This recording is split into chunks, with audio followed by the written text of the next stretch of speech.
Good morning, everyone, and welcome to the SolarPACE and Storage webinar hosted by Geli and CleanFund. My name is Danny Roberts, and I will be your host for today. Before we start, I just want to kick it off with a few housekeeping items. Please use the chat window on your GoToWebinar app to ask any questions or report any technical difficulties. We'll troubleshoot as we go and answer all of your questions either at the end of the webinar or on the discussion board on the webinar landing page. We will be posting this recording of the webinar to that landing page, so please be sure to save that link and forward it on. Let's dive right in. Our first presenter today is from Geli. He goes by the name of Andrew Krolowitz. Andrew leads marketing and strategy at Geli and is a 3-year veteran of behind-the-meter storage. Andrew joined Geli after leading downstream PV research at CleanDeck Media. No longer a fixture on the industry trade show, Andrew relishes any opportunity to speak publicly and is really looking forward to this webinar.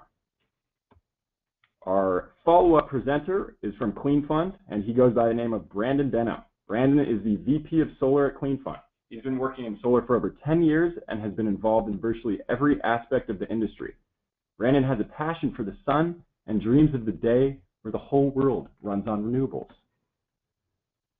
Before we dive right in, I just wanted to give you guys a brief rundown of the agenda for today. We're going to start with an introduction to energy storage. We'll follow that up with adding storage to improve solar PV project economics.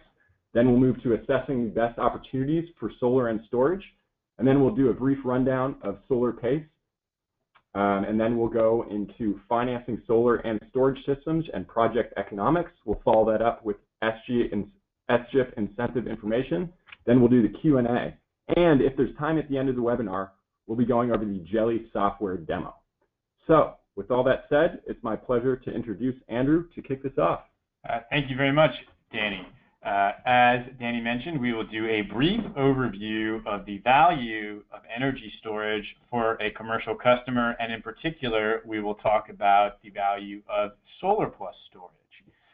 So what you see in front of you now is a chart from my former employer, GTM Research, and what we are looking at is a market forecast for non-residential PV installations in the U.S. through 2022. As we are all familiar, I'm sure, non-residential PV has not been the breakout success that residential PV has been. We are hoping that with the advent of storage technologies, the commercial PV space will be able to reach more and more customers. And we'll explain why this is the case in the next few slides. But the high-level takeaway here is that GreenTech Media predicts that by 2022, as much as 50% of non-residential solar installations will be paired with some form of energy storage technology. What that energy storage system does may change in the next couple of years, but in the immediate term, what we'll be talking about is commercial energy storage for demand charge management. What is demand charge management, you may ask? First, I'd like to talk a little bit about demand. I'm sure a majority of you are familiar with the difference between energy and demand, but just to level set all attendees, I would like to talk through it quickly. On the slide in front of you is a highly stylized load profile for a fictitious commercial customer.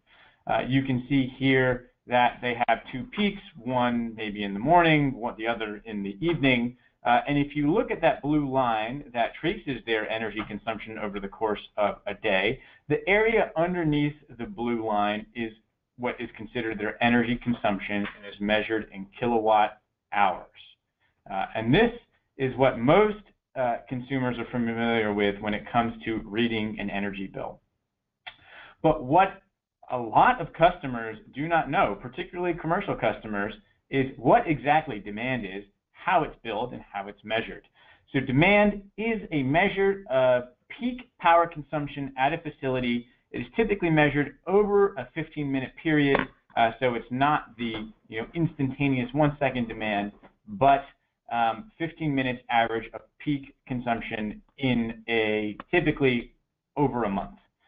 Some utilities measure differently, different time scales, whether it's 1 minute, 5 minute, 30 minute, an hour, but most cases it's 15 minutes. Key in understanding how we will walk through examples of why solar+storage works for commercial customers is looking at these two images in front of you.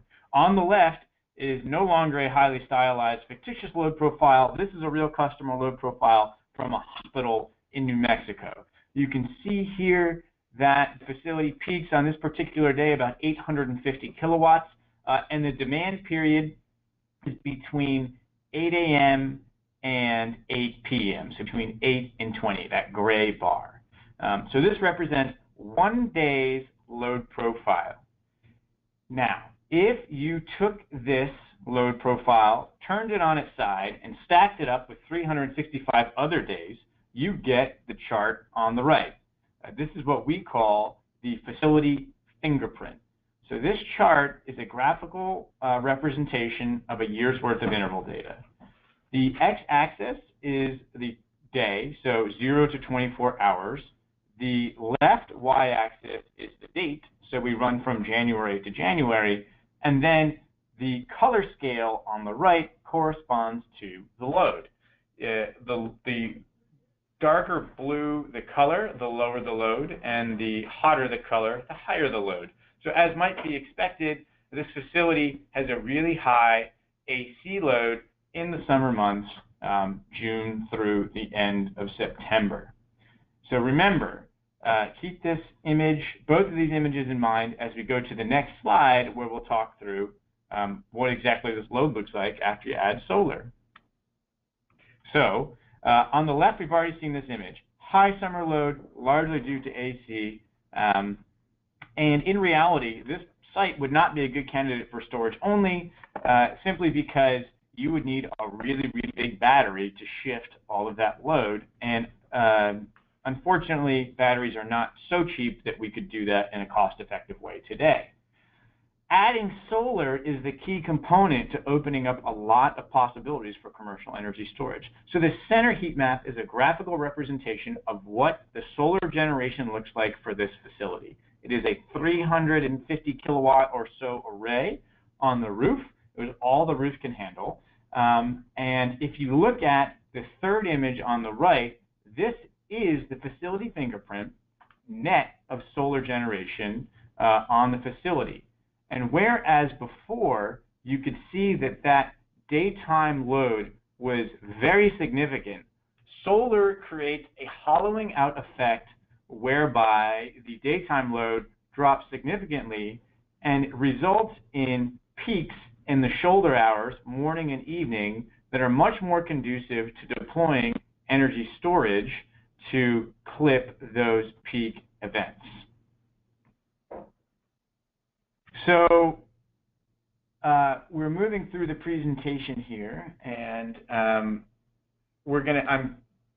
now would like to explain exactly how, by adding energy storage, you can improve the solar PV economics. So in the next slide, I'll do this, and again, in a highly stylized manner. This is actually that same load profile that we just showed you. You have your baseline load on the left, again, peaking around 850 kilowatts. And then in the middle, you have that load profile once you've added your solar PV. And you can see that hollowing out effect that I just mentioned. And you can also see in that center image that there are now two distinct shoulder peaks that can be addressed by the battery. And it's exactly what we're representing in the third slide. If you add an energy storage system to a site that has PV, the load profile is much more conducive to peak reduction with a battery. And what's also interesting here is that you can take greater advantage of a demand reduction provided by PV, though it's not as consistent as that with the battery. One point that I would like to make here, some of you listeners may be wondering, if you're looking at the chart on the right, there's a subchart that is the state of charge. They say, well, why isn't it charged before the day starts? Wouldn't you want to have a fully charged battery before going into the peak period? If this were energy storage only, you absolutely would. But since this is solar plus storage, Geli trains its algorithms to charge on solar only. So there's an important distinction between a storage-only project and a solar-only project. And if you are deploying with solar, it is assumed that you would like to apply for the investment tax credit.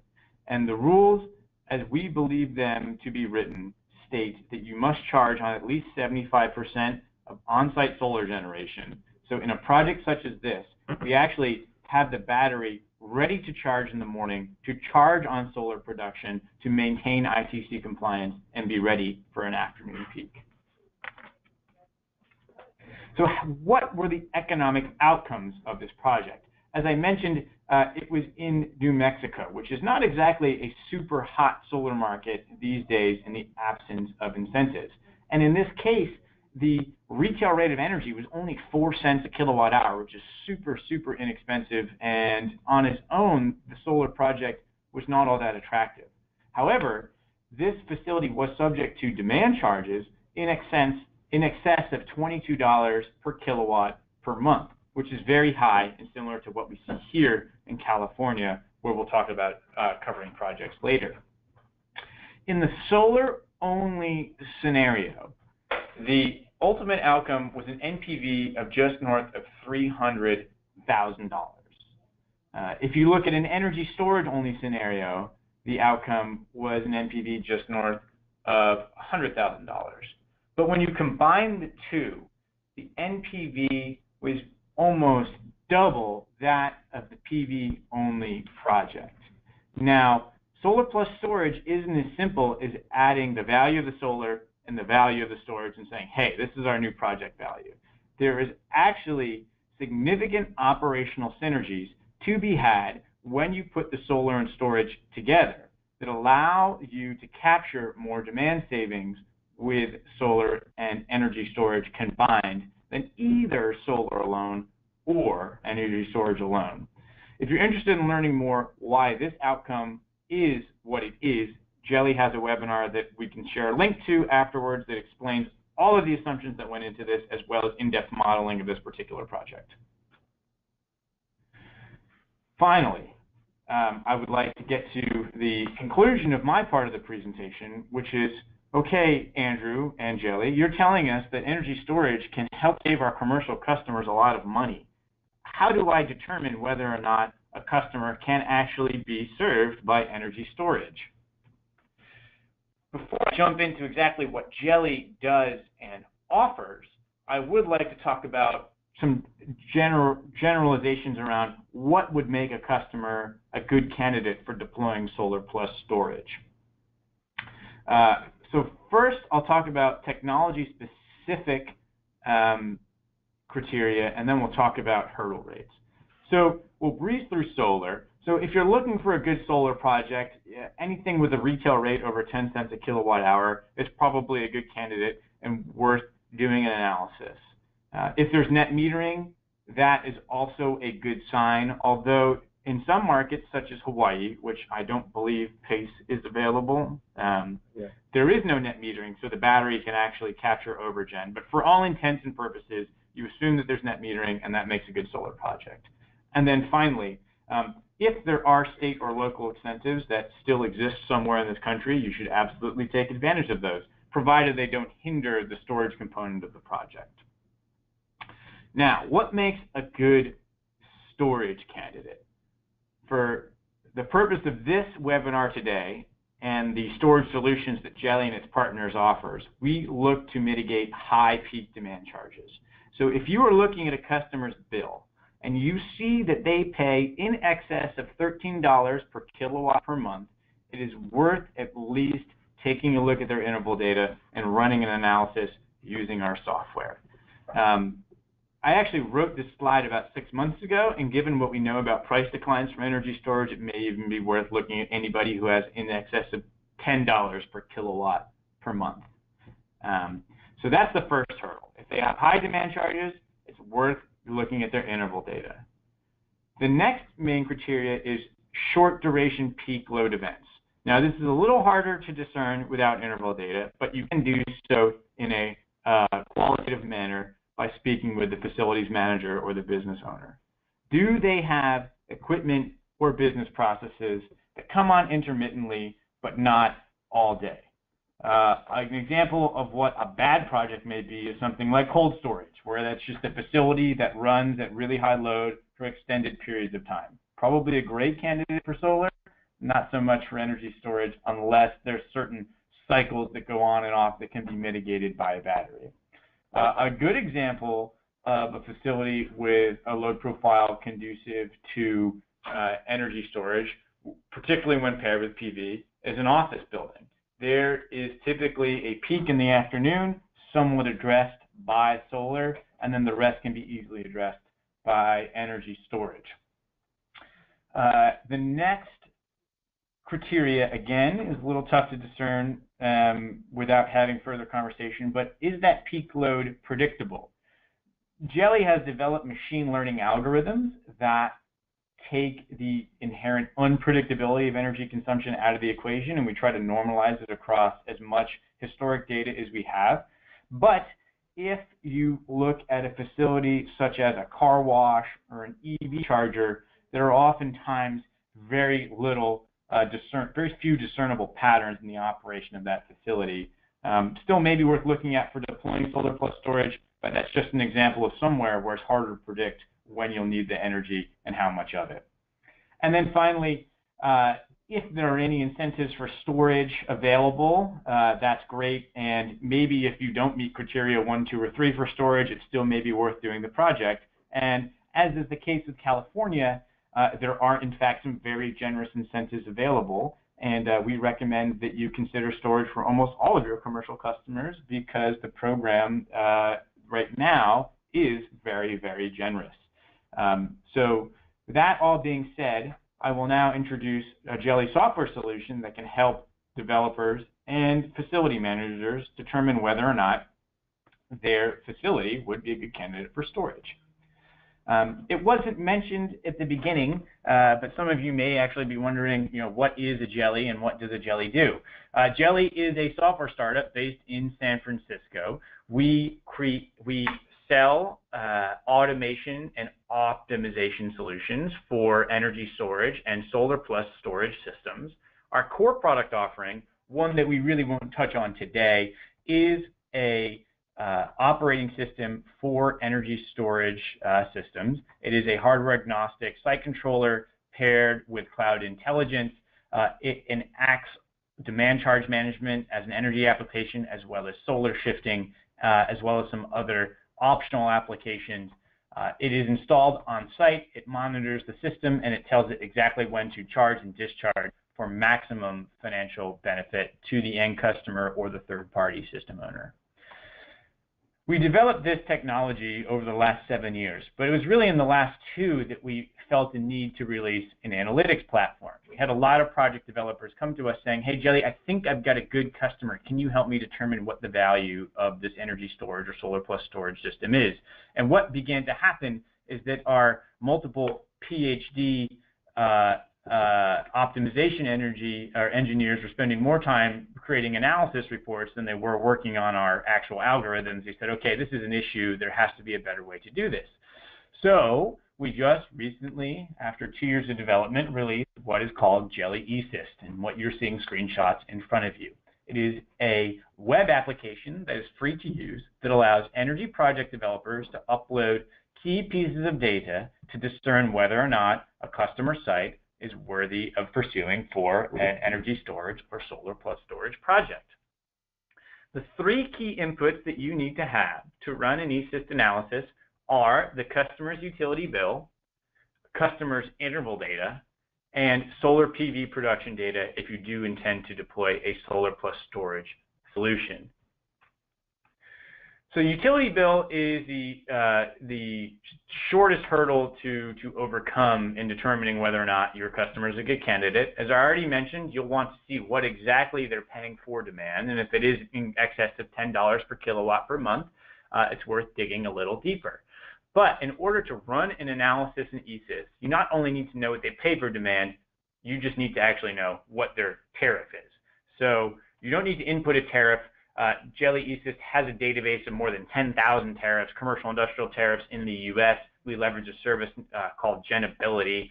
And for California, we have tariff coverage from the 3 major IOUs down on through almost all of the munis and co-ops that are present throughout the state. So first step, determine what they pay for demand and what the rate is, and then you can select that in ESyst. The next absolutely critical step to running analysis is obtaining and uploading interval data. If you're unfamiliar with interval data, it is exactly what I just said it is. It is a historic reading of the meter in 15-minute increments. It is what the utility uses to bill the customer on their demand on a monthly basis. There is significant proliferation of smart meters in California, particularly in IOU territories, and so the data is available. Collecting it can be a little bit more tricky. The most straightforward way to go about it is to simply ask your customer, do you have your interval data? Sometimes they'll say yes, sometimes they'll say, I have no idea what you're talking about. So then the next easiest step is to work with them to access their own data via their billing portal on the utility website. In the absence of them being able to do this very quickly and easily, there are 2 great services that I'll point you to. One is the Green Button Alliance. They make getting smart data easy, but really the easiest way to do it for developers in California is to use a service called Utility API. You can sign up for Utility API, you enter your customer's meter number, they receive an email, they say, yes, I authorize developer to access my interval data. You download it, and then you can upload it in that same format straight into Geli ESyst. But without interval data, Geli is unable to determine what the optimal size energy storage system is for a client facility. Finally, if you're a solar developer, you should be no stranger to 8760 data, but if you do intend to deploy a solar+storage solution, you will need to upload your solar data to Geli ESyst. Geli ESyst does not generate solar data, but we will ingest your time series data from PV Watch, PVSyst, Helioscope, really any of the major solar design tools. And as I mentioned in my very brief case study, this is really important for understanding the total project economics. And without this, if you intend to do solar+storage and you haven't uploaded your solar data, the load profile will be significantly different and the project will not be representative of reality. Finally, we may get to a demo at the end, but if we do not, Geli ESyst is free for developers to use. Just simply navigate to esyst.geli.net. I'm sure a link will be sent out at the end of the webinar. You can create an account, you can see a demo project, and you can start sizing your own systems today. And with that being said, I would like to hand the presentation over to Brandon, who will walk through SolarPACE and how there is opportunity to apply it to solar+storage. Thank you, Andrew. That was an excellent presentation and introduction on energy storage. I also know that there's quite a number of detailed training videos on Geli's website that our audience should check out for general information and training. I watched them at a binge watching session over the weekend and learned quite a bit about energy storage. Now for our section here, I should start by saying that CleanFund is very excited to be adding storage to the solar projects that we can finance. We've come up with some very creative ways to integrate storage and the economics around storage into our standard SolarPACE financing product and make the economics even more appealing than Andrew just mentioned. So first, I'd like to share a few slides on our standard SolarPACE financing product and let you know how that works before we move into the discussion about solar+storage financing. So our SolarPACE financing product is based on PACE financing, and many of you are familiar with PACE. If not, PACE stands for Property Assessed Clean Energy. It is a legal framework for financing energy efficiency and renewable energy projects uniquely through a property owner's property tax bill. And the annual payments for the repayment of the project are made through the regular property tax bill. PACE has achieved strong growth across the country. Legislation for PACE has been passed in 33 states, And there are now 44 PACE programs that are either active or currently in development. And CleanFund is a capital provider that provides funding for projects, for solar projects, energy efficiency projects, through PACE programs nationwide. PACE itself adds value for a project. Credit constraints are reduced because we're financing based on the property and not the property owner. We reduce the upfront cost barriers for many energy efficiency and solar projects. We have payments that match the expected life of the improvements to the property. And we can finance projects that might not otherwise be financeable. Maybe the property owner doesn't have sufficient credit to get a project financed, or certain products there might just not be financing available, like storage. There's not a lot of financing options out there. So that's how PACE works in general. Now, what we've done at CleanFund is we've developed a product called SolarPACE, very creatively, that takes the framework of PACE financing and adds in features and structures that are specific to commercial solar projects. With SolarPACE, a property owner sees immediate savings from the financing. So they're going to receive immediate cash flows where the payments are lower than the annual savings. And when you combine it with the solar tax incentives, SolarPACE typically delivers the highest net present value of any possible solar financing option. It's typically better than leases or PPAs. The immediate cash flows really increase the net present value for a solar project. SolarPACE is designed to be very flexible. It solves many of the credit challenges that are found with commercial solar project development. We also have the flexibility to provide benefit to both a property owner and a tenant for a leased property. And this is something that's unique with solar, I think. We also have flexible options to utilize the solar tax credits, the ITC and depreciation. Those can be used directly by the property owner, or we could bring in a SolarPACE PPA to help monetize those tax incentives. And the SolarPACE PPA will be something we'll cover in a separate webinar at some point here in the near future. SolarPACE has a possible financing term of up to 30 years, which matches the expected life of a PV system. So you could think of it kind of as a pay-as-you-go, save-as-you-go type of financing. Solar is going to produce energy and electricity savings for 30 years, and we have financing that matches that. And then because we're tied in with the property tax bill, and the repayment is made just simply with the annual property taxes, there's no additional payment or billing to be made. Because this is structured this way, the financing is fully transferable and assignable upon the sale of the property.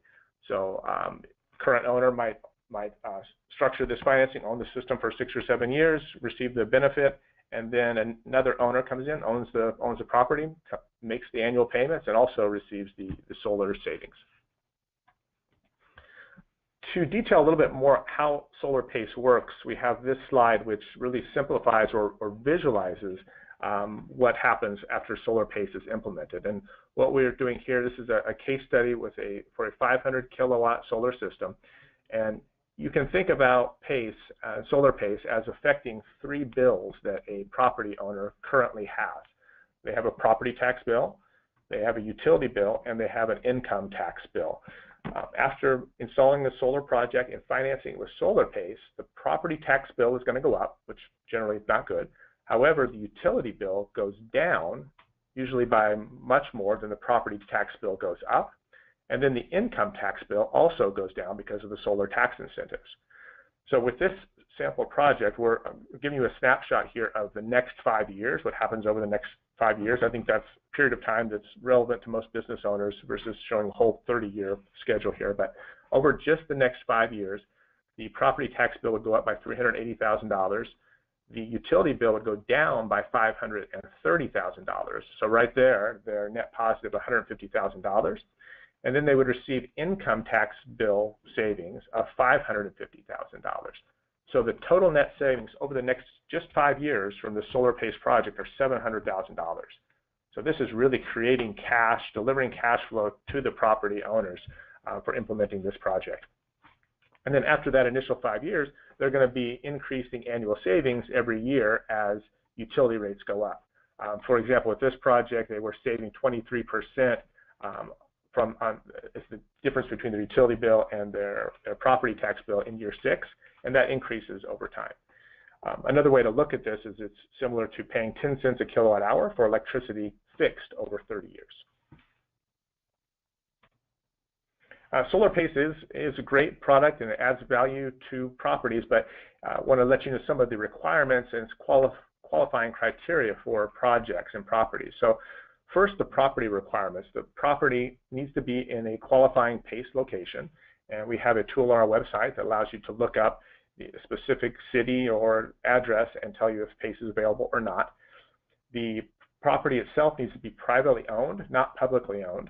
Although if there's a long-term ground lease, we could potentially look at a publicly owned property with a long-term private tenant. The property has to be in a good location with options for repurposing. The owner has to have no bankruptcies in the past, actually this is backwards here, past 7 years, and no property tax default on the subject property for the past 3 years. And then there should be no open environmental or unresolved environmental issues at the site, at the property. The project itself, we have some constraints around what we can actually finance. So with SolarPACE and PACE in general, we can only finance up to 20% of the improved property value, and we'll do an appraisal to verify that property value. And then the PACE financing plus any outstanding mortgage balances has to be equal to or less than 100% of that property value. So we don't want to incur financing that would over leverage the property owner. And then we need to work with the existing mortgage holder to make sure that they understand the PACE financing and that they sign a letter of consent allowing the property owner to proceed with PACE.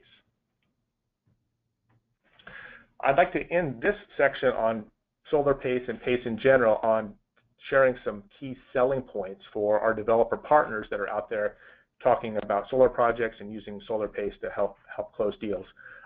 The first of these 5 selling points is that SolarPACE creates the best cash flow and the highest net present value for a solar project. The second key selling point is that this is truly zero out-of-pocket financing, and uniquely with PACE financing, there's no payment for 6 to up to 18 months after the close of financing. So this means that a property owner or customer can start receiving electricity bill savings, receive income tax incentives before they actually make their first semi-annual property tax payment for PACE. Third selling point is that we base our financing on the value of the property, not on the credit of the property owner. This means that there are no personal guarantees or covenants, which is very unique with any type of financing. The fourth selling point is that the billing for SolarPACE is, again, very easily made right alongside the annual property tax bill. And the fifth selling point is that we can finance other energy efficiency measures along with solar. So often solar project needs to be installed, but the roof also needs to be replaced, or maybe some HVAC units should be replaced on a property. We can finance all of that right alongside the solar project, including now energy storage. With that, I'll transition over to how SolarPACE works for energy storage plus solar projects and what the economics look like. So we've just recently added storage to our standard SolarPACE product, and it's pretty exciting when we kind of dig into the details and understand what we can do here. SolarPACE plus storage provides long-term financing for the whole project, so we're financing 100% of the project costs. This delivers positive cash flows from day one. It's very unique that this also increases the viability of many solar projects that we looked at before that maybe were kind of borderline on the annual payment versus the annual savings. By adding storage, we're able to increase those economics. And then just in general, for many solar plus storage projects that we've looked at recently, the overall economics are generally improved. Our SolarPACE financing plus storage factors in the shorter life of storage and the longer life of solar. So I'll show you how the cash flows work when you have this maybe 15 to 20 year storage product and a 30-year solar product. And we also factor in, very importantly, the SGIP rebate for California projects.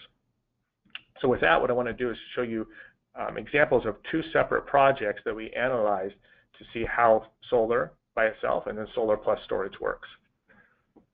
So the first project here is a project that generally might not have the best economics for SolarPACE financing.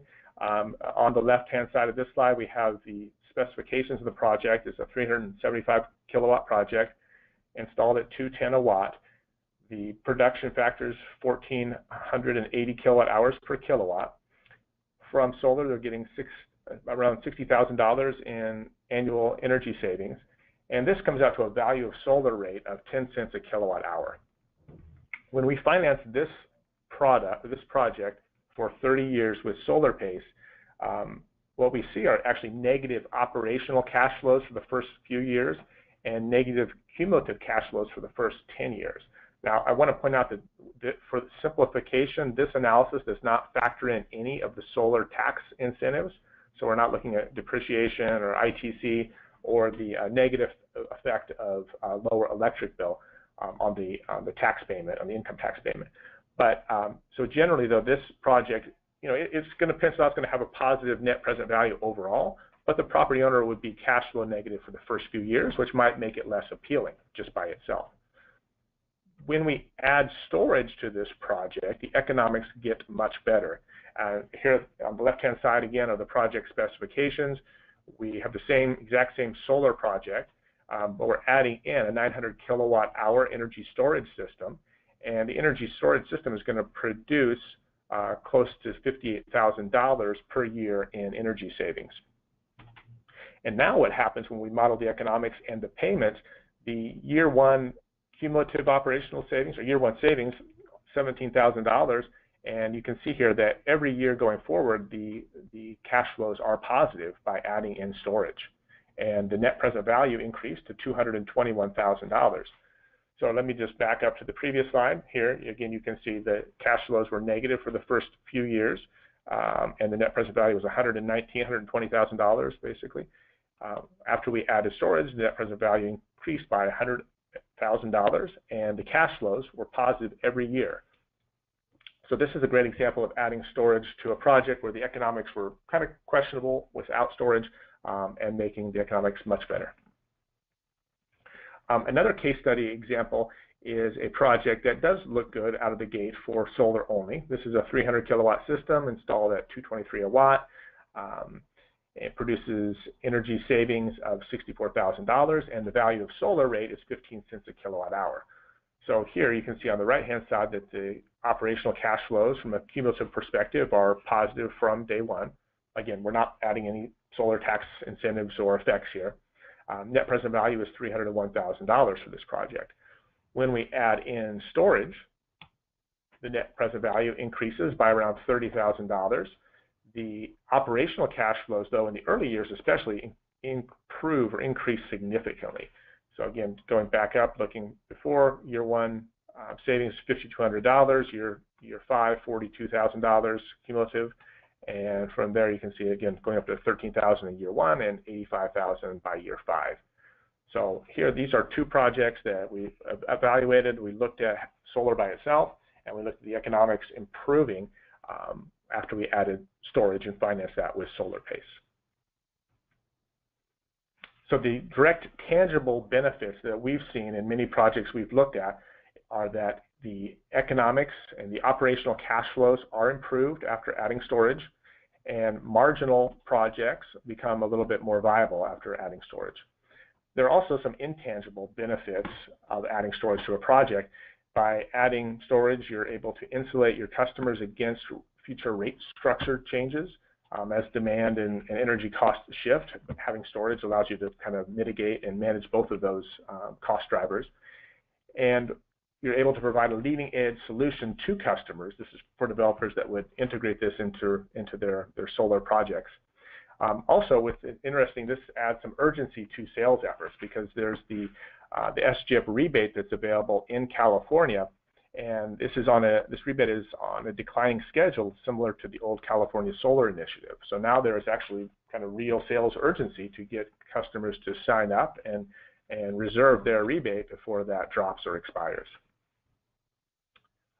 And so speaking of the SGIP rebate, now I'm actually going to turn the presentation back over to Andrew, who will speak about the SGIP in more detail. Sounds good. So SGIP stands for the Self-Generation Incentive Program. And as we've noted here, this is most like CSI for storage. So if you've been in the California solar industry for 8 or 10 years, as Brandon has, then you will remember CSI and just how important that was for jump-starting the California solar industry, which subsequently really jump-started the national solar industry by helping to develop business models and lower the cost of equipment and installation here in California. Once again, California was the leader in incentivizing the deployment of clean and intelligent distributed energy technologies. So SGIP as a program has actually been around for quite some time, since the mid-2000s.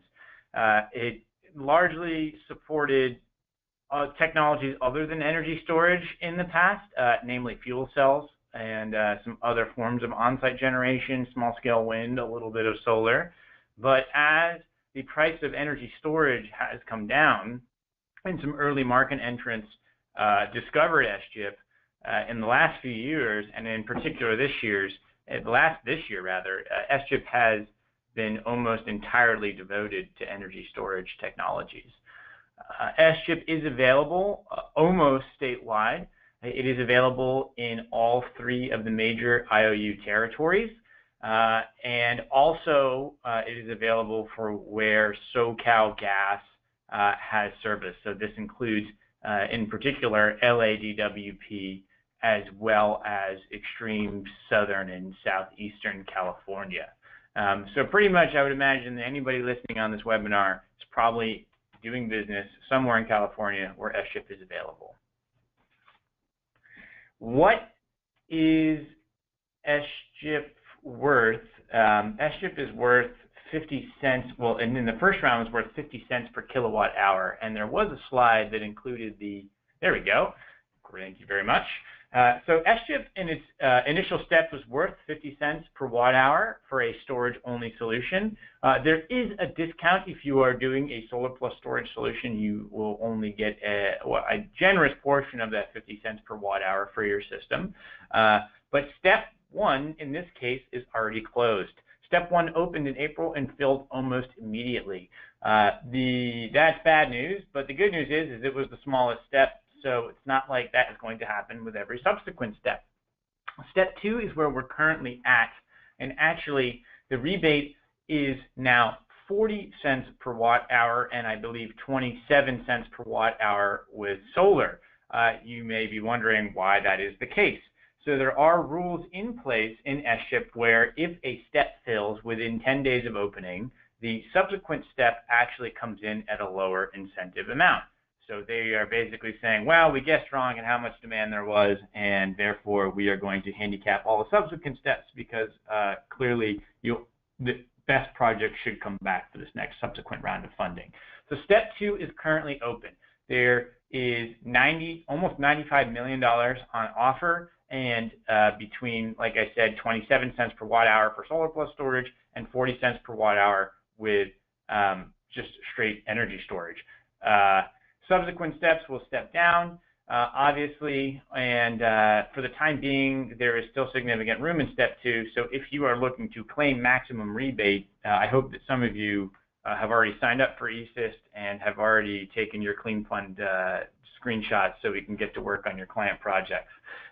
Next slide, please.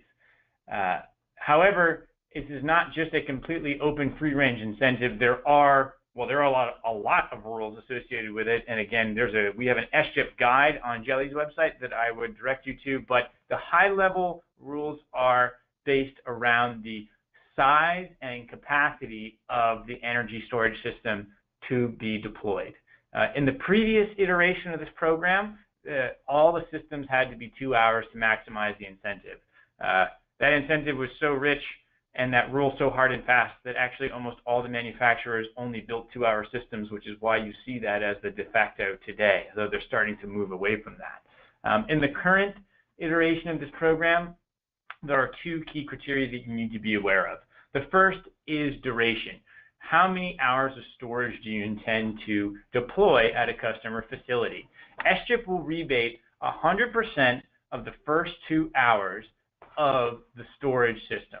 Once you go beyond 2 hours, the rebate will be 50% and then 25% and then 0% depending on how many hours of storage you intend to deploy.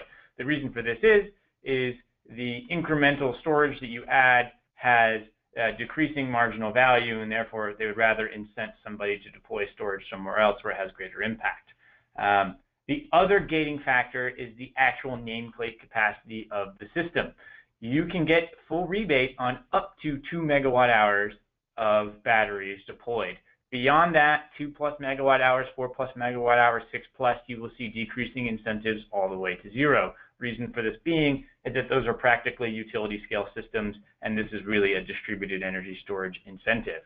So when looking at deploying these solutions, the rule of thumb is don't go above 1 megawatt, 2 megawatt hours if you want to qualify for the maximum incentive.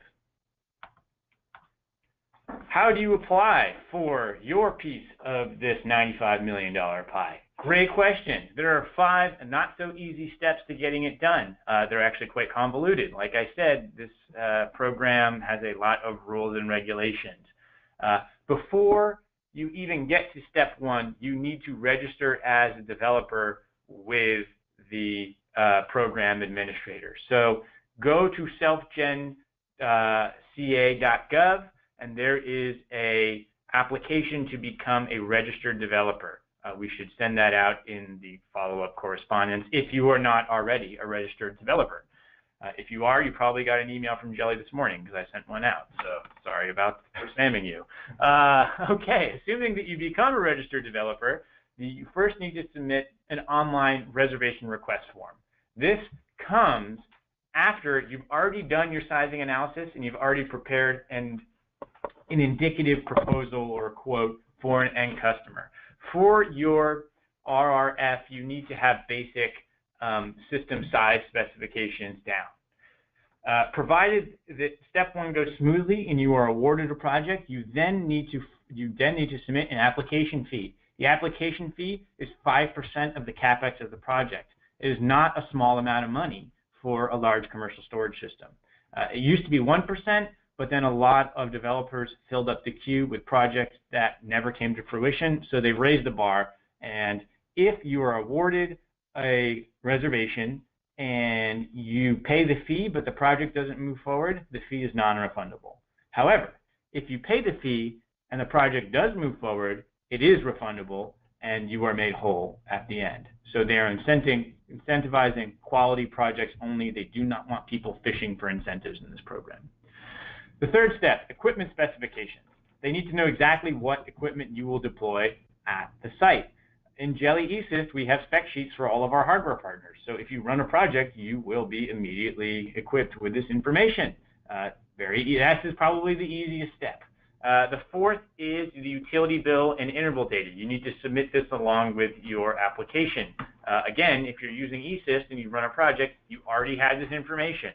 And finally, to move the project along in the SGIP process, you need to submit a preliminary monitoring plan.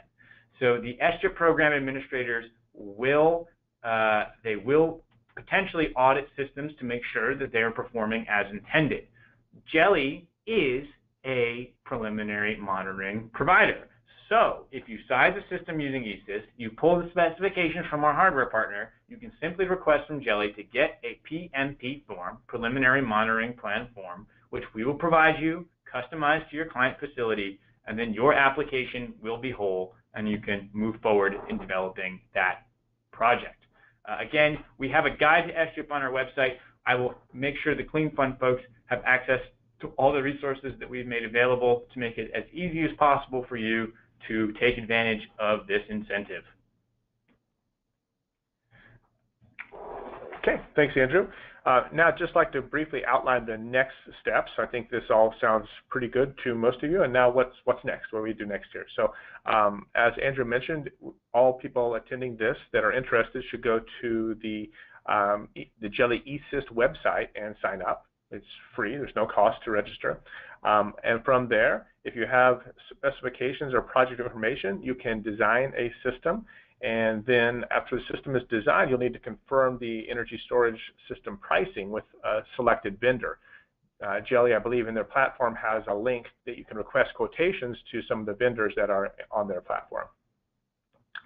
And after you've created that system and modeled the system, you will receive some output files. You'll receive an analysis report as a PDF, and you'll receive a financial model in Excel. You'll have two files from the output of that of the Geli platform, the ESyst platform. What you'll do is you'll send those two files to CleanFund. We will take a look at them and then review them. And from there, we will turn around a SolarPACE economic proposal and analysis for presenting to your end clients. So we think we've made it pretty simple. You just run the standard ESyst outputs and then send those to CleanFund. We'll review those and prepare a custom financial model based around SolarPACE. Okay, with that, I think we can end the presentation portion of this, and we can open it up to questions and answers. If anybody would like to contact either myself or Andrew directly, our email addresses are here. As Danny mentioned at the beginning, this presentation will be on the landing page referenced here at the bottom. So you can type any questions that you have into the control panel on GoToWebinar, and let me just scan through here and see what questions we might have. First one, I think, Andrew, would actually be for you. How does Geli ESyst savings calculations account for the effectiveness of different energy storage system algorithms and software?